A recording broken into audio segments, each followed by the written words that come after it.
Hey, everybody, welcome to the show. And how are you, buddy? My name is Conrad, and this is Con Radio. Thank you so much for subscribing via YouTube, or maybe you just like audio and you don't have to listen to or look at our waterheads, and you subscribed on Spotify or Apple Podcasts or one of those ways. Either way, I appreciate it.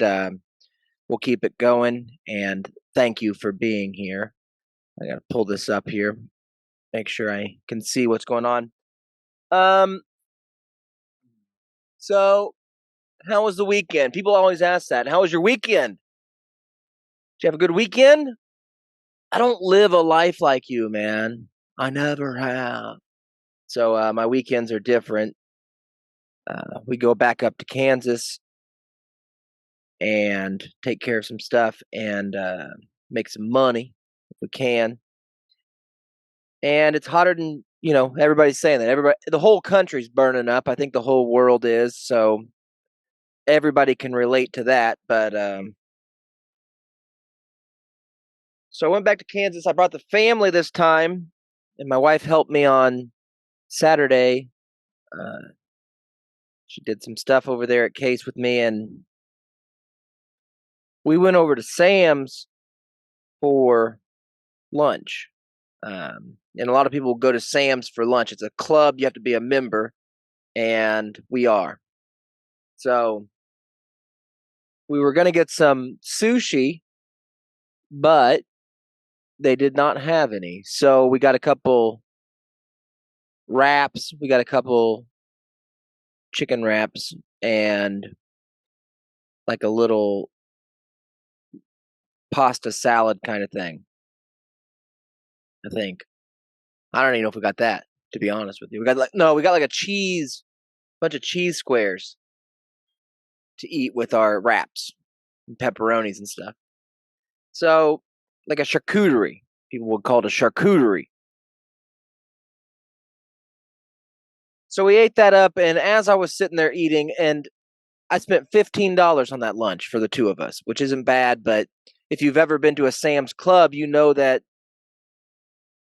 you can buy a slice of pizza and a drink for like $2. And it's a huge slice of pizza. You can buy a hot dog and a full barrel of Mountain Dew for $1.50. And so when you say you spent $15, people are like, geez, you can buy a whole pizza for $8, and it's gigantic. So, and delicious, by the way. But the thing is, dude, I don't, I am doing everything I can, or that's not true. I'm doing a lot of things to try not to conform to society's health problems. Sometimes I'm like sitting there and I'm watching these people. I'm like, there's no reason you shouldn't be eating that, buddy. And they are. And it really it's not even entertaining sometimes. Sometimes it's sad. And I felt like that. I felt like it was sad because there was this person that was pushing this cart over to stop at the hot dog location to order a hot dog combo. And, they got in their cart. Right now at Sam's for $47, you can buy a barrel of Snickers bars. You can buy a barrel. I mean, I'm talking 395 Snickers for $47. 395 Reese's peanut butter cups. And this person had one of those barrels in their cart. And they also, in addition to that, had just some more, just junk. What's so sad is it's junk. They don't need it. It's not like, I bought all this, I need this to survive. No, these are luxuries that we have. But in the same cart is all of these different vitamins and medications that they had also had to buy in bulk.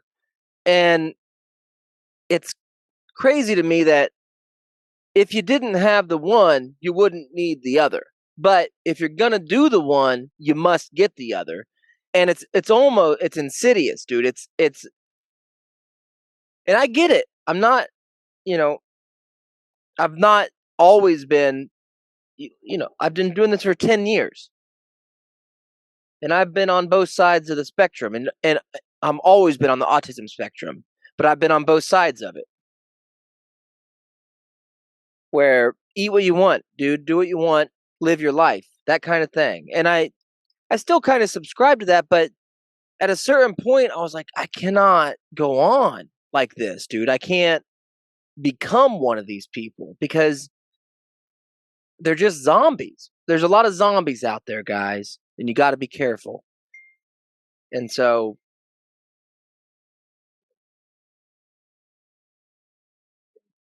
okay. Well, speaking of food, my wife is, I gotta tell her to go ahead and eat. I'll be in there.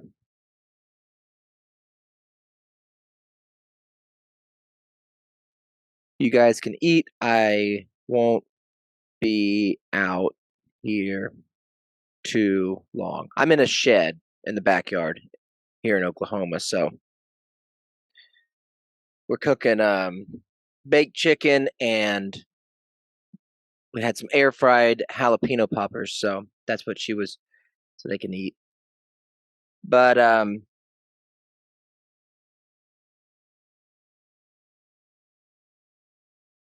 there's zombies out there, guys, and there were some moments, dude, where you see these people and it's hard for them to even open their eyes. You know what I mean? It's hard for their face is so botoxed by all this garbage that they can't even open their eyes. And once you're to that level, dog, I understand. That's what makes me so mad. I'm not trying to sit here and say that I'm not. I've been there, buddy. That's what I'm trying to say. I've been there. I've been there. And you get to a point and you don't know you're at that point, but you get to that point and that's when it's like, if you don't stop, everything you do from here on out is a lot harder. If you do stop now, it's going to be really hard, but you can do it. You can do it. And I think anybody can do it at any stage, but it just becomes so much harder. And I got to a point where I think the most I know I weighed was close to 240 pounds. And to be honest with you, even at my short height, I could carry it all right. I'm pretty stocky, you know, so you can almost carry it. There's a certain amount of weight that you can carry that before it before gravity takes it. Your body, your soul, and your emotions can keep it up. Like, I don't know if you've seen the picture of Elon Musk when he was on his yacht over the past couple weeks. He was on his yacht, took a little vacation time from owning the world, and got on a yacht. And I know what he's doing, dude. Your chest is out, and your everything you got is holding it all up. You're holding it all up at all times. Because if you let go, it all goes. And so that's what this guy was doing, Elon Musk was doing. And that's where I was at. I was right at that point. And I'd got to the precipice of that point. And I knew that if I don't change something now, everything I add, gravity's going to take all this. There's no more standing and holding it. It's just let it go and then walk around and mope around. I couldn't do it. And so I just started, dude. I started moving. I started running, because after high school, it's not like I never really was fat. I know people will always say I always was fat, but I worked out a lot. I wanted to be big and strong. I wanted to be like a bodybuilder or a power lifter, maybe power lifter, get as strong as I could. I had this goal in mind, and very goal oriented. And so I packed on a lot more muscle than I ever had. But in addition to that, ate whatever I wanted. So the fat came along with it. And then, but I didn't have any endurance. But I didn't care. I was like, no, I'm not trying to do that. And I really wasn't, because I didn't commit to that. But in the back of my mind, it was because I didn't, it's like I knew how that road would go when I commit to that. So I just got as big as I could and as strong as I could. And, that worked. That was a different thing. But carrying that around, I really did feel awful. And so then I took a couple years where I didn't worry about any of it, and you guys will remember those years. And then finally,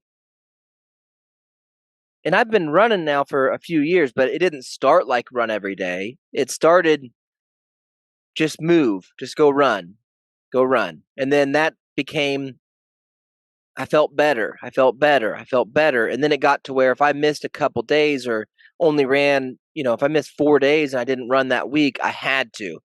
And then when I made the commitment to start running every day, it was just for a mile, which may sound like a lot to a lot of people. And that's okay, because it is, because it's still hard for me. It is still hard for me. So, but once I did that and I said, I'm going to do it every day, no exceptions, that's what changed a lot of that. And so, and you know what the weird thing is, dude? I I don't know what I weigh, but it isn't that much different than, I had got myself up to that certain weight, but I also backed myself down to a certain weight. And since then, since I started my run every day thing, I don't think I've lost a pound. I probably gained weight, which is crazy. And there's days I'll run 5 miles or 6 miles or 7 miles, and there's days I'll run barely be able to get through a mile. But the mile's my goal. And I know, and I don't get my heart rate. Sometimes I don't push it. Sometimes I'm too tired or it's too hot, or I just got to get out there and move and let the sun get on me and just do it and get it over with. And then adding, some other little exercises. It took me a long time to start adding those. I started doing the push-ups. I worked those up and my sit-ups and stuff like that. But then I've been doing this other workout. But what makes me sad is I'm at Sam's Club and I'm like, if you just take an hour, and it is a lot, and it does suck, and it is a commitment, and it is you take an hour for yourself to go for a walk, to do this stuff, you can do it. And it really takes as little as 10 minutes. But the strange thing about yourself and your body and your mind is, as long as you start, if you say, I just have to do 10 minutes, you're automatically going to want to push more. And you'll get to a point where every time you go out, you're out for 20, 30, 40 minutes naturally. But you just say, all I got to do is 10 minutes. That's it. And go for a walk. And none of these people at Sam's had done that.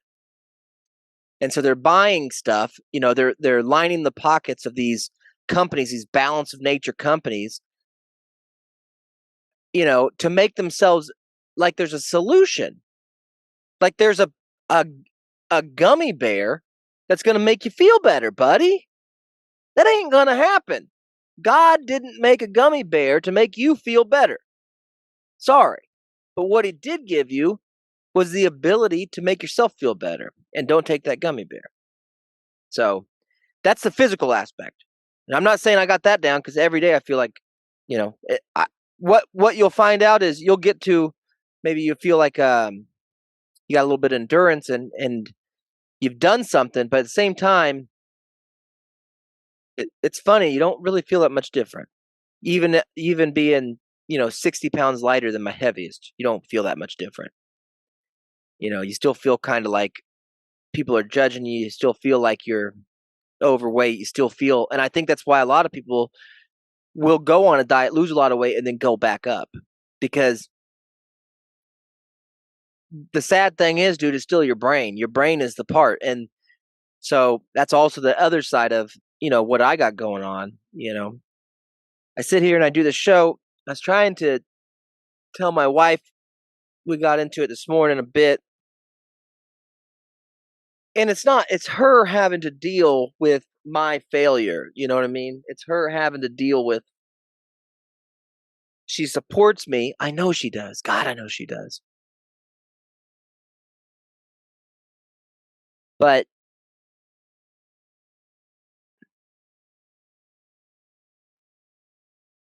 sometimes you sit there and you think, are you supporting?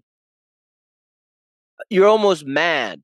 You're almost mad because don't support me in this. I'm doing something wrong. I'm not doing it right. That's how you feel. And so the fact that you are supporting it, in her mind, she's doing everything she can. But in your own mind, yeah, you are. But just to the thing that I'm just for what I'm doing. And I don't know what the fuck I'm doing. Help me figure it out. And that's not her job.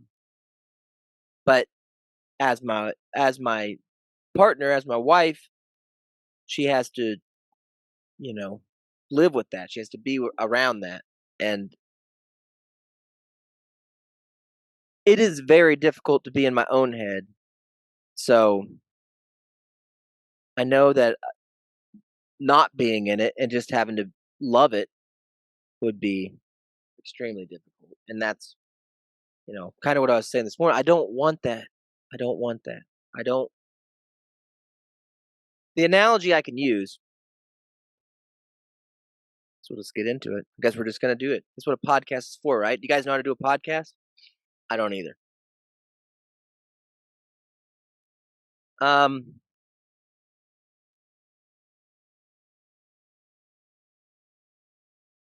so I sell tacos for a living, and I cut grass for a living. That's it. That's all I've ever done. I've sold parts for a few years, but that's still somewhat related, mower parts. But that's also a job that, at least in that job, dude, I knew exactly what to do once I got the hang of it, and I was pretty good at that too. But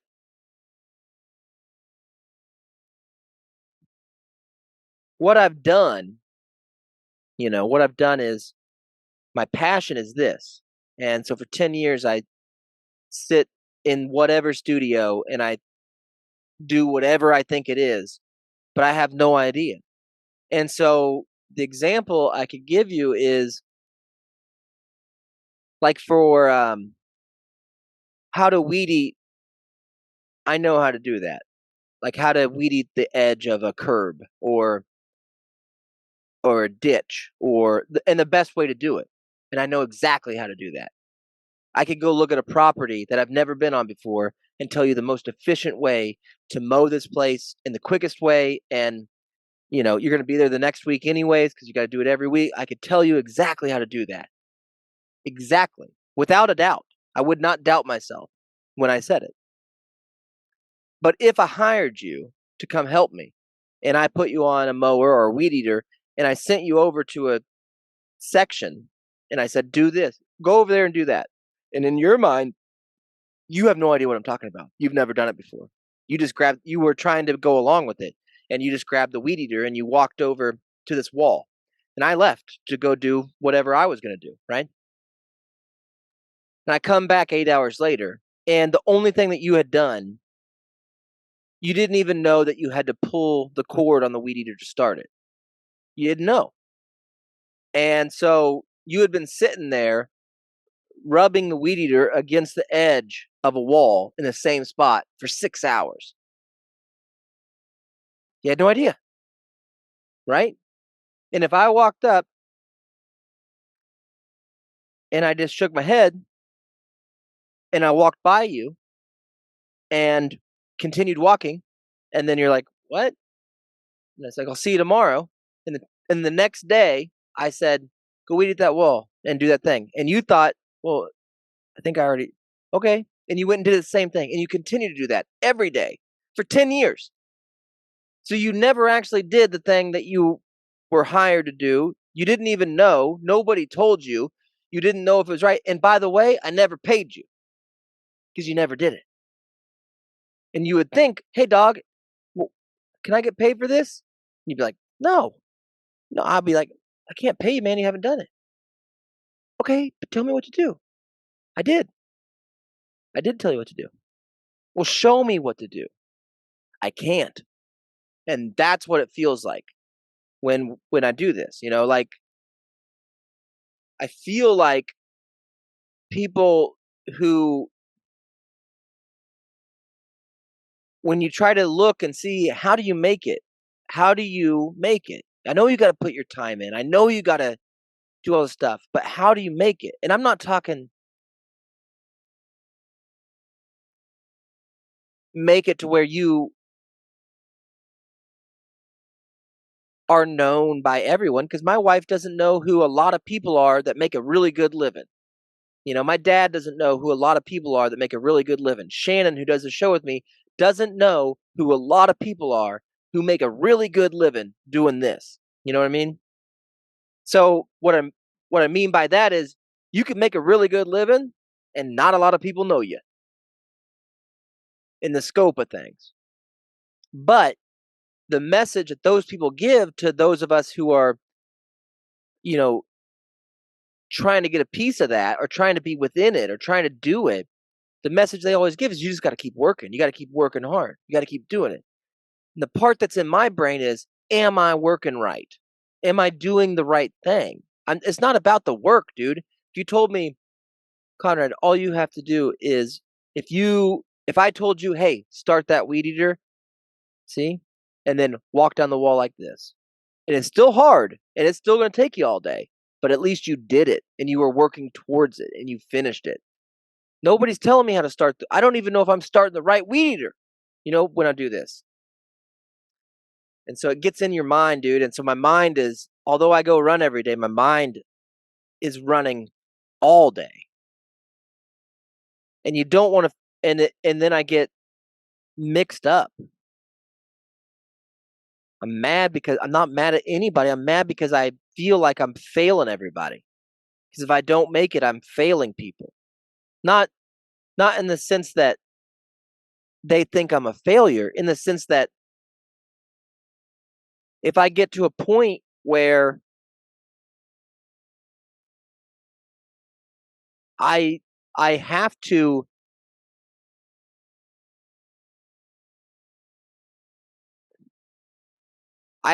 admit that I have to give this up.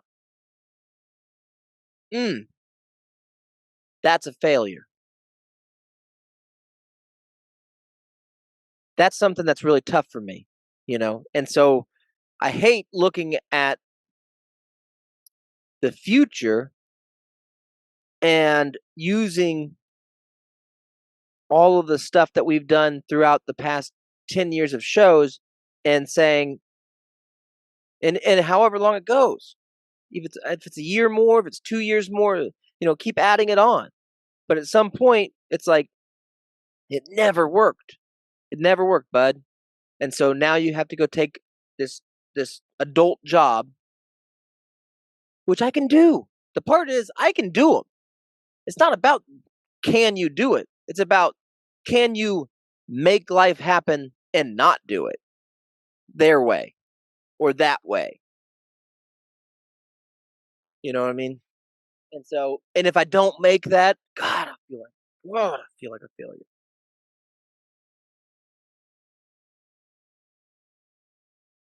And she don't look at me like that.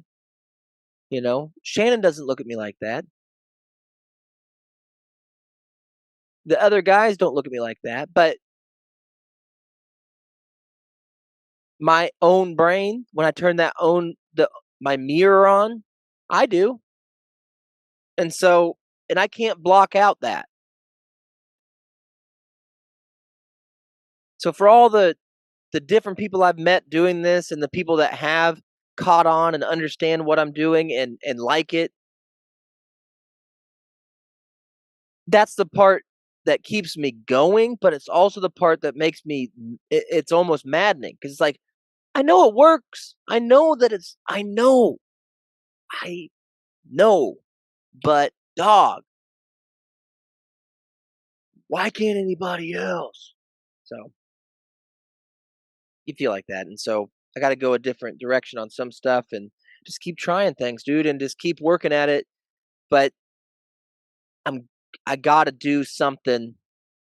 I just got to keep adding. I got to keep climbing. And if you're in, maybe you're in the same situation I am, where in whatever, doesn't have to be in this, clearly.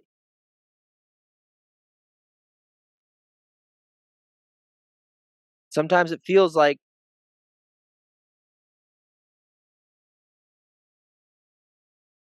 sometimes it feels like the security of something makes me insecure too. I mean, there's all kinds. I get wrapped up in stuff. So those people that were at Sam's Club, eating 2 slices of gigantic pizza and you know, shotgunning balance of nature gummies to make themselves feel like they can still at least move around Sam's Club. Maybe they got it figured out. Maybe they're right. That's kind of why I brought up Gump today with Shannon, because maybe it's right. I don't know what his goals are, but whatever they are, it doesn't seem like they're burdening him as much as my goals burden me, And I don't know why that should matter, but it does for whatever reason in my head. So, and it's just communication. That's what it always comes back to. But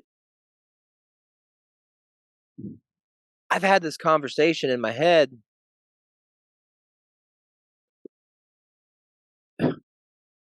I dream of it, dude. I people say, "What's your dream?" Dog, you'll know what it is because all you do is think, dream, and you don't even dream of the end. You dream of the process. You dream of knowing how to weed eat that wall. That's what you dream of. I dream of knowing, am I doing it the right way? And that's why getting a job at a normal place with somebody that tells you what to do is so damn appealing, because even if you don't know how to do what they're saying, at least they're saying it. At least they're saying it. When I started working at selling parts, I had to ask Casey, my buddy, my partner doing that job. I had to ask him everything. I knew nothing. But once I knew, okay, dude, I won't ask you. And by the way, now I'll take some stuff off your plate.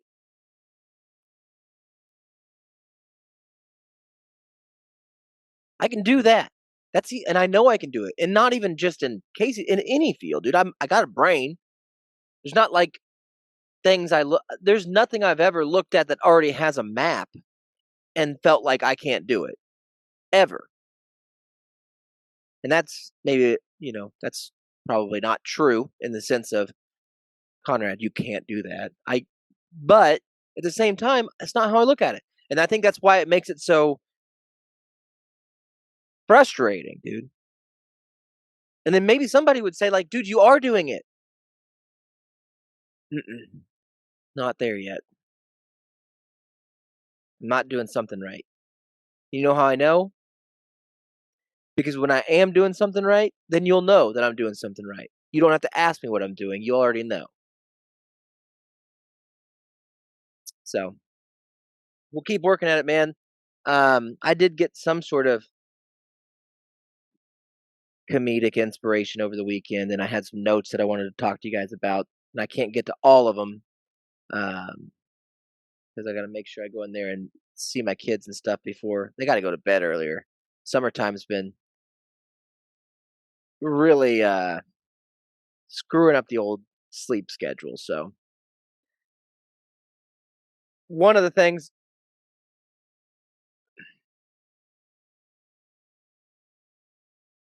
I will say is when we were at Sam's, I was sitting with my back towards the exit.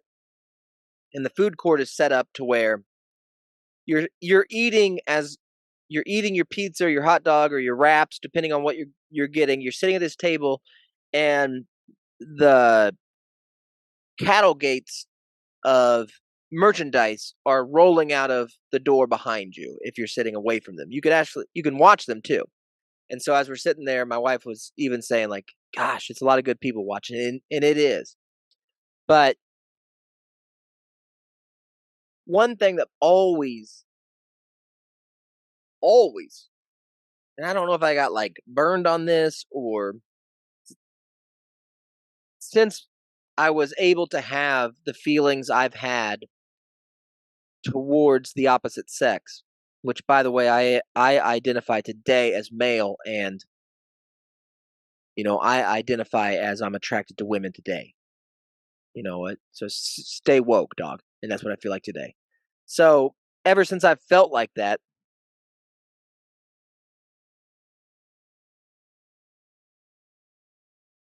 expressing those feelings in a public place or even a private place in front of others is off-putting to me. Um, and off-putting would be a great way for pudding to remove bugs from an area with your breath. If you just ate you a little bit of off pudding. This pudding tastes funny. Yeah, it's got off in it. But guess what? No mosquitoes. So think about that. But anyways, it's off putting to me to see people expressing that. Now, you know, uh, holding hands, I'm fine with. A little bit of a kiss, I'm fine with. Maybe a gentle peck. Okay. I still don't necessarily get it, but I understand it. It's acceptable, I guess. Where it gets weird for me, though, where it gets weird. There was a couple that was standing in the line of the food ordering line of Sam's, and the man had his arms wrapped around the girl. She was wearing overalls without the pant. So like overalls, but with a very shorter leg. So you could see her legs, the overalls stopped. And she had glasses and not bad, but also one of those. She had a body like both of them had the same body, like it's made of Play-Doh. So you could tell that God had gifted these two people pretty decent bodies, and so they had that, they had body privilege, is what I'm saying. They had body privilege. God had given them body privilege. They didn't have to fight all the fights that a lot of people have to fight. So they're standing there at the pizza ordering line, and she wanders over, but they're embracing. And like for a very long time, I'm talking, I probably had two wrap circles, whatever those are called, while they were embracing. Two chicken wrap circles I had, which is about 3 bites. So I had 6 bites of my lunch while watching them hug each other at a pizza line in a Sam's. And maybe some people would look at that and say, I wish my husband would do that with me, or wish my boyfriend would do that with me. I wish my boyfriend would cup my buttocks in my tiny overall shorts. I look at it as, what the hell are you guys doing? You know, I, lo- it's been 13 years, I think, 12, that I've been together with my wife. And for as much grief as I've given her, for as many jokes that she's had to hear, for as many just reality that I've, laid out there, she's been with me. There's nobody in the world I want to give a hug more than my wife. But it ain't nobody's business but hers and mine. I don't got to show anybody how much I love my wife. I got to show her. And even my wife doesn't understand that. She's got a little bit of that. I wish people could see that you actually like me. Well, here's my barometer on that. We ain't divorced, girl. So for as mad as I've gotten, for all that stuff I've said, for everything you've done, for everything I've done, we ain't divorced. Guess what? Everyone else is. Everyone. So they can go hug each other all they want. That don't mean shit. That does not mean shit. So let's be adults.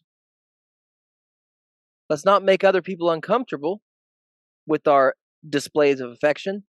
And then when we get home, I'll show you how much you mean to me. That kind of thing, dude.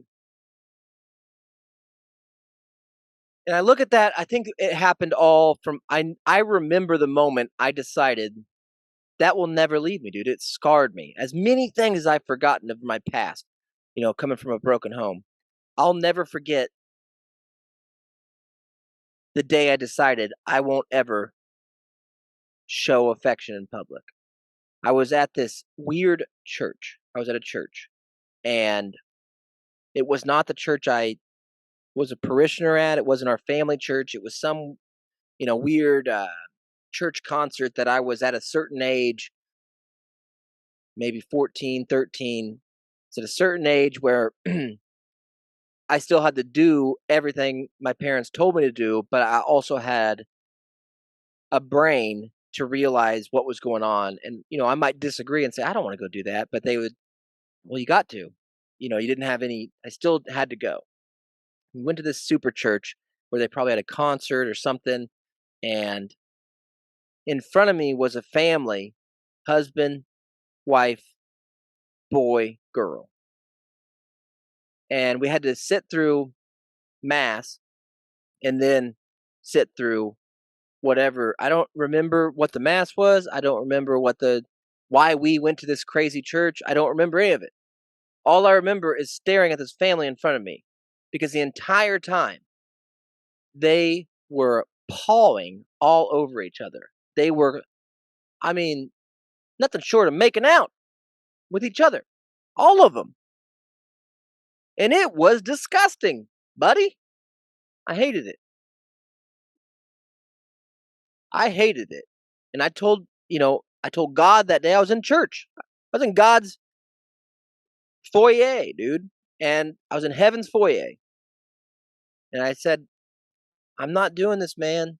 I'm not going to, these people might go to heaven and maybe that's how you get there, but there ain't no way that I'm going to sit here and shove my tongue down somebody's throat in front of thousands of people while supposedly praying for God.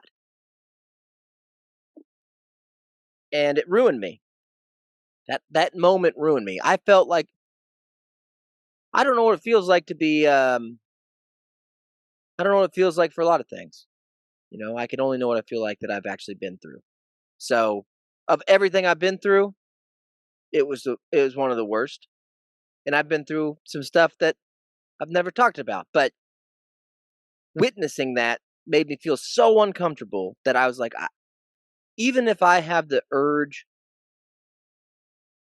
to do that, if I look at my wife and she looks so hot and I want to do that, even if I have that urge, I'm not doing it because there's a chance that it might make somebody feel pretty uncomfortable around me. And so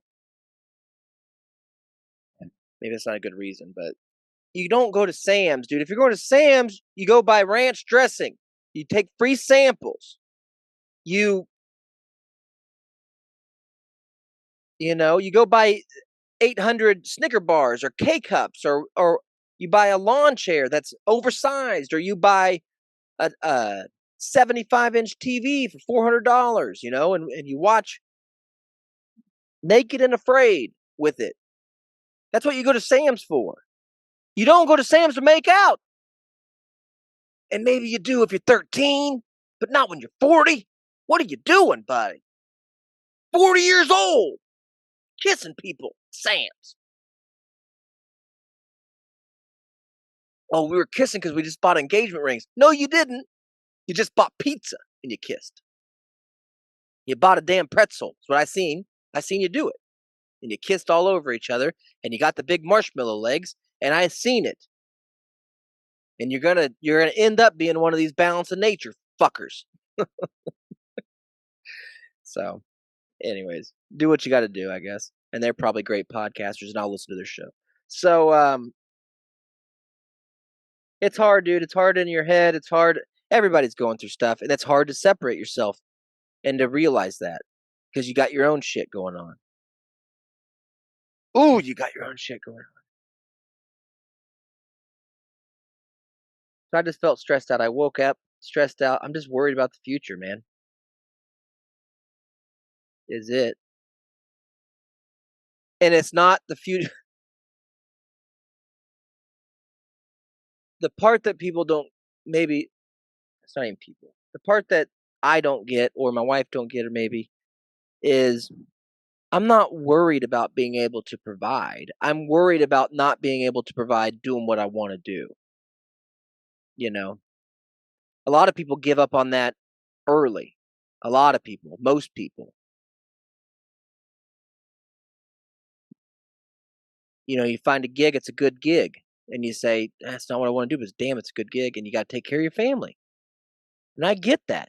But I had positioned myself to a spot where I can give this a go even harder than I've given it. And when I don't feel like that effort has even changed anything, then you wonder is it you? Is it me? Is it what am I doing? What did I say?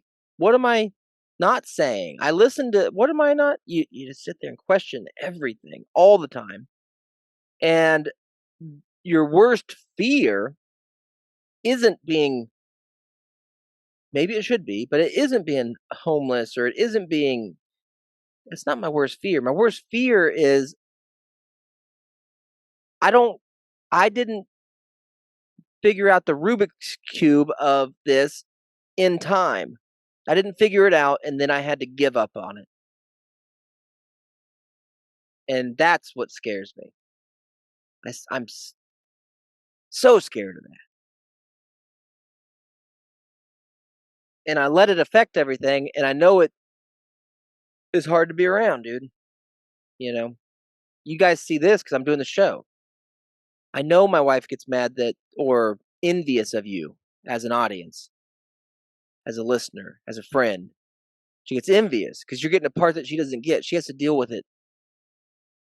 The turmoil of, the thought. So, I don't know. And I don't know if any of this was funny. Um,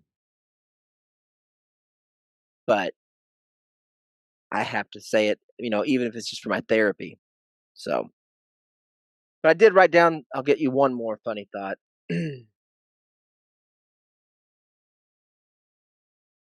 um, and a lot of these, you got to remember, dude, I'm not like you. Okay, if you're a man, you might think I'm a man. And you identify as a man, and you might think, so I am like you in that way. I'm not like you, dude. Because here's the thing when you were born a male, if you were, or even if you identify as a male, when you were born as a male, though, you would think we'd have something in common. We're both men. That's true. But here's the difference. When I was born,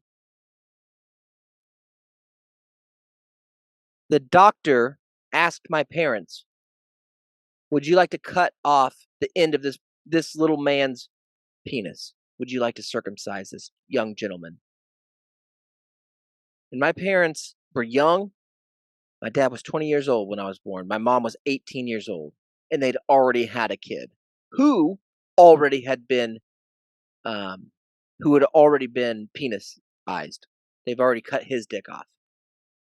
So they'd already got one clipped hedge boy running around. And so for me, they said no. That was a decision I didn't have to make. They made it for me. And they said, no, let him keep the periscope skin on the tip of his wiener. Let him be different.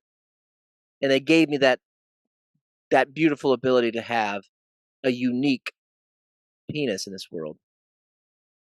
not like the others. And I carried that penis with me from that day until the day I was 5 years old. And guess what happened? They decided I should do it then.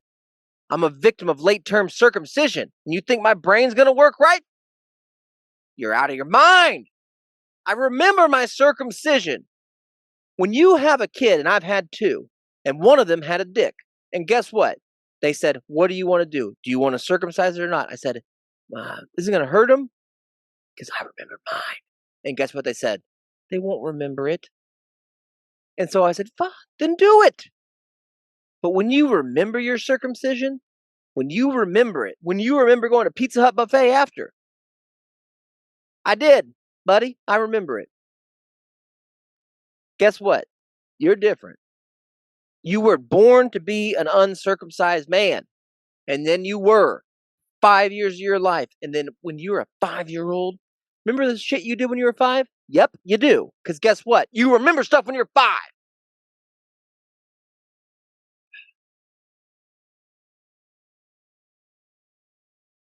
So a lot of the stuff I talk about and that I think is funny, a lot of that has to do with the fact that I was a late term circumcision.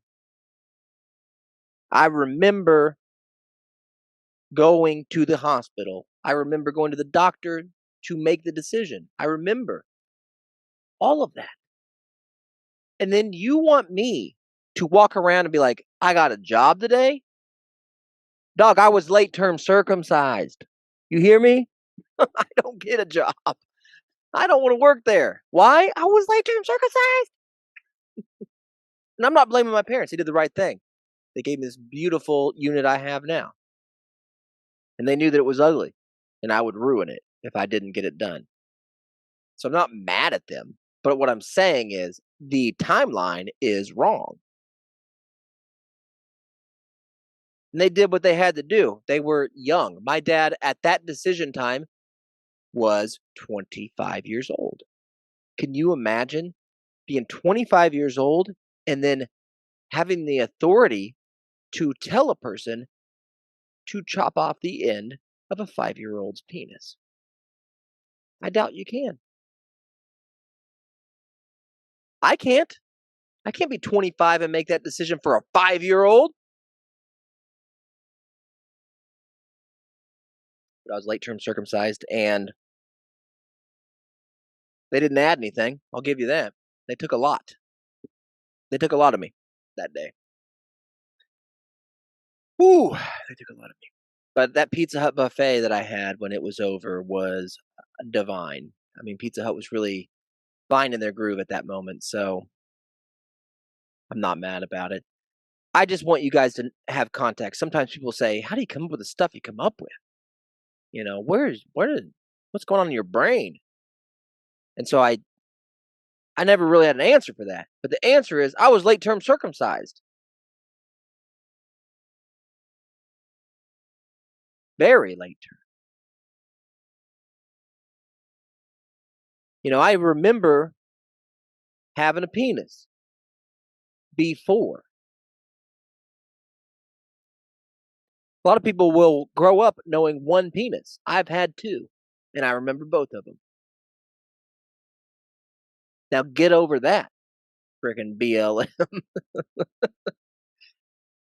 It has nothing to do with race, clearly, except for my doctor. I don't know what doctor was. I don't remember that. So I'll leave you with this. I listen to a lot of shows. I listen to a lot of music. There's a few musicians I, I listen to more than others. I tried to listen to Jelly Roll over the weekend, and he's got a couple bangers, dude. I'll give him that. And I do like his message, and I do appreciate the fact that he made it, I guess. But you know, if you've ever listened to our show, I think that sometimes our improv karaoke was better than what was coming out of it. That's okay. That's subjective. So I listened to a lot of them, and yeah, you get into the middle, or you're in the middle. You're in the middle. This is the lyrics that you're writing are great. Ooh, I don't want to go down that road. Anyways, I don't listen to Jelly Roll anymore. I tested him and I liked him, and I like the songs that everybody else knows him for that he broke with. Um, there's some stuff in there, but not a, there's some stuff in there. But the guys I listen to, they tell stories in their songs, and they do them in real clever ways that are nuanced and interesting, and I really enjoy that. And then the podcasts that I listen to, the thing I don't like about there's a number of people that do this that are dating or single and 50 or 40. They could be married and 40, but they don't have children. But a lot of them are single. And if anything, they're dating. And if anything more, maybe they're married, but they've been married and they're not going to have kids.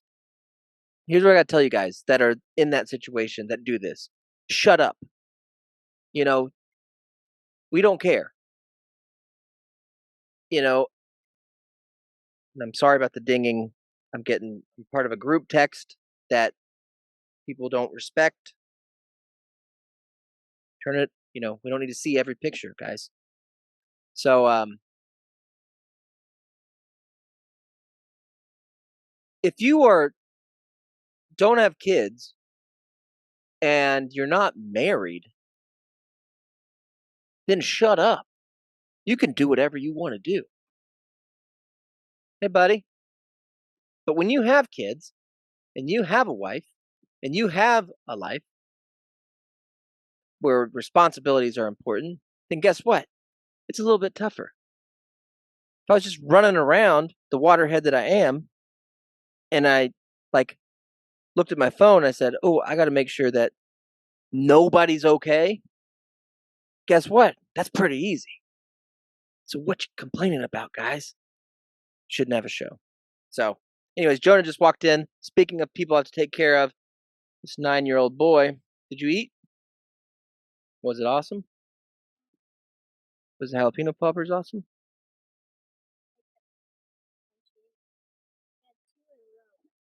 Real hot? Yeah. Here, you got to talk in the microphone for this one.